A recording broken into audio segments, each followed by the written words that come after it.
First question, Sola. Ang reaction po doon, I understand pinakita na po sa iyo yung message ni Presidente. Quiet, guys. Jace, nabasa naman nila mami kay BBM, no? Ma'am, your reaction po to the statement of the President, ma'am, hindi raw niya po ito kalalampusin and all that he said po. Hindi ko pa nabasa yung kanyang statement. And pag nabasa ko na, maganda. Yes. Wait lang po Nainig po muna bago sasagot mo. Speaking na. Okay. Hindi ko pa nababasa yung kanyang statement. Pero pag nabasa ko na, maganda kami ng sagot. Kasi hindi ko rin kalalampasin yung ginagawa nila sa akin. Kami sasagutin na raw kayo ng NBI. I would gladly answer yung gusto nilang mga tanong na ipasagot. Pero dapat sumagot din sila sa mga tanong ko sa kanila. Mag-uusap na lang kami doon pag nandiyan na yung subpoena. Ma'am, si Colonel Nolasco, how's the parang professional link sa inyo? This is the reason why we don't want to discuss confidential. And yan, kaya may batas na bawal pag-usapan ng confidential funds. Ulit na namin sinasabi sa House of Representatives. Ma'am, pero tama po ba yung testimony kanina na it was you who designated him? We will wait for Colonel Nolasco. Next question, please. Ma'am, Ask two. sorry. Or make it brief. Make it brief. BBM said po na kung ganun po kadali magplano pagpatay sa isang presidente, paano pa kaya sa pangkaraniwan ng mga bayan? Kung ganyan kriminal na pagtatangka, hindi dapat pinapapatampas. Yan ay aking papalagad, sabi ni PBBM. Oo. Diba? Pumalag nga yung buong bayan nung pinatay ng pamilya nila si Benigno Aquino Jr. Next question. Next question. Ma'am, na-verbalize nila po ba sa administration yung tungkol sa threat sa inyong buhay? Nabanggit niyo po kasi. Yes ma'am. Ay hindi. Hindi pa ma'am. Nag-complain ako noon, if you can remember, in the media, and then they dismissed it. Everything is well documented with documents and videos. And nagsabi ang NSC na national security concern ang threat sa president, pero apparently they really do not consider the threat to the vice president as anything of a concern. So what kind of country is this? Hindi ba kaparte ng gobyerno ang vice president? Hindi ba ako binoto ng mga tao? Hindi ba ako ang Vice President ng buong Pilipinas, ng lahat ng mga Pilipino? Are you taking legal action po, ma'am, sa threat sa inyo? Ma'am, I do not expect fairness from this government. Really, truly. That is the reason why I'm pussyfooting with court cases. We do not expect fairness. Imagine mo, saan ka nakahanap? Na-admit na yung tao sa hospital, bigla na lang papasok, discharge na siya in less than an hour.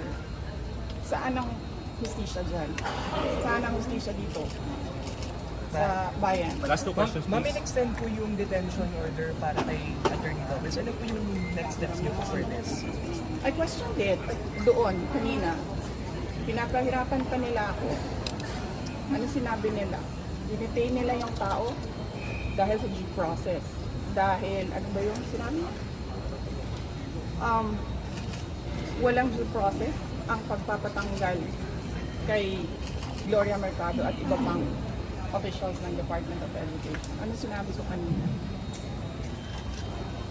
The position of a USEC and ASEC is a position of trust and confidence by the appointing authority. Ngayon, ang appointing authority ng USEC at ASEC ng DepEd is the President of the Republic of the Philippines.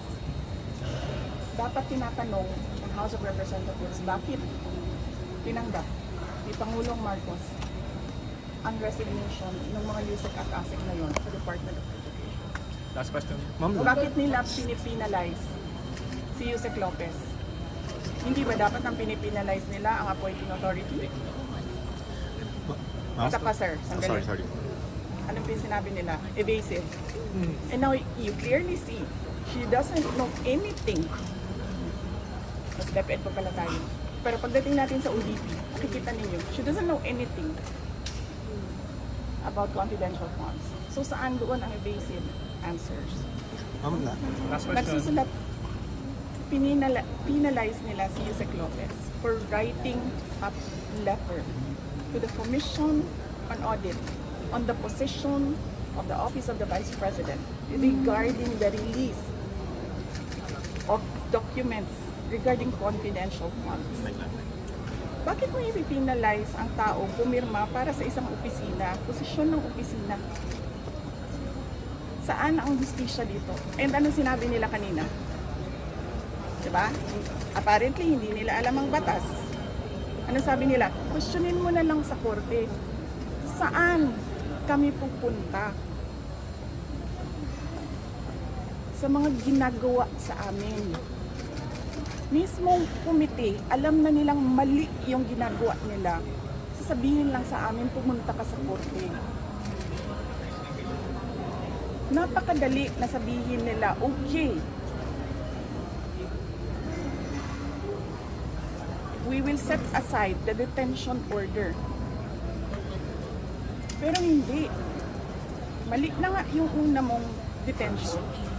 Mali pa yung sumunod mo na order. And then sasabihin mo sa tao na nakakulong, na hindi makalabas, lahat. Kahit ako, hindi ako makalabas basta-basta. Dalhin mo yan sa korte. Tama ba yun? Kayong mga taong bayan, tanongin ko kayo, tama ba na hindi alam ng ating House of Representatives kung ano ang mga batas? Ma'am, you Short lang. finally decided to take your oath kanina. Why VP? For the sake of Microphone. the personnel of the Office of the Vice President. Because I clearly, sinasabi ni Joel Chua doon, na we will not recognize you without an oath. And then, I'm continuing to question the constitutionality of their rules. Pero I cannot help the personnel of the Office of the Vice President if I have no personality to speak in that hearing. So I have to take that oath. Pero, sorry. Oo, natatakpan na siya. hindi naman ako galit sa inyo. Nagpapasalamat ako sa inyo sa tulong ninyo kay Yusek Lopez at sa lahat ng OVP Ma'am, personnel. pasundot lang konti. Will you go up to the Supreme Court to question? Kasi may jurisprudence naman on contempt powers of Congress, no? Yun ang sinasabi ko, sir, no? Parang, we don't trust anyone anymore in this country. We don't expect justice anymore in this country. This is clear political harassment. This is clear political persecution. Pag-threat sa'yo, baliwala. Pag-threat sa kanila, national security. Saan ka? Ma'am, konti na lang. Yung pong testimony ni Fajardo, do you think that will hold water as far as maybe pinning you down is concerned or doesn't establish anything? If they file cases or an impeachment case, whatever case, we will answer that in the proper venue. Kung meron man silang hanap na mali doon. But apparently, nakikita nyo kanina na uubos na yung tanong nila. Hindi pa sila makapag-contempt kay Edward. Kasi nagsasabi ng totoo yung tao. Ma'am, you said contempt. Are you expecting again any contempt sa hearing ngayon? Yes, we expect that. We expect contempt, detention. We expect, ang term ni Yusek Laika is terrorizing me. We expect them to terrorize the Office of the Vice President personnel. Ma'am, your message to President Bongbong Marcos when he said na papalagan daw po niya yung death review, hindi niya palalampasin. Yes, sinabi ko na kanina, papalagan ko din yung ginagawa nila sa akin. Ma'am, speech yata si Speaker. I mean, we don't know the contents, yes, but... Yes, kaya ako kayo binibigyan ng interview para huwag kayo makinig sa kanila. Ma'am, Thank you.